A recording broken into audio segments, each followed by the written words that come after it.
क्षमा, फॉरगिव्हनेस, अंतर्मनाची मुक्ती.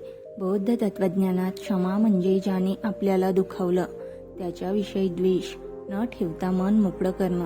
क्षमा म्हणजे विसरणं नाही, तर दुःखाचा भार सोडणं आहे. द्वेष मनाला जाळतो. जेव्हा कोणी आपल्याला दुखावतं तेव्हा आपण राग धरून ठेवतो.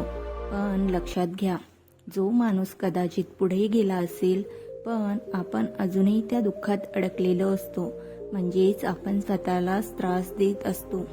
क्षमा म्हणजे स्वतःला दिलेली भेट. क्षमा केल्यावर मन हलकं होतं, ताण कमी होतो, शांती वाढते. क्षमा ही दुसऱ्यांसाठी नाही, ती स्वतःच्या शांततेसाठी असते. क्षमा का कठीण वाटते? अहंकार दुखावलेला असतो, त्याने चुकीचं केलं ही भावना, बदला घेण्याची इच्छा, हे सर्व मनाला पकडून ठेवतात. बुद्धांचा दृष्टिकोन. बुद्धांनी सांगितलं, द्वेषाने द्वेष संपत नाही, प्रेमानेच तो संपतो. क्षमा कशी करावी? त्या व्यक्तीच्या कृतीला समजून घ्या.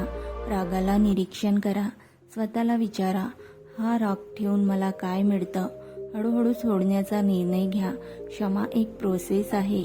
निष्कर्ष, क्षमा म्हणजे भूतकाळ बदलणं नाही, तर वर्तमान शांत करणं आहे.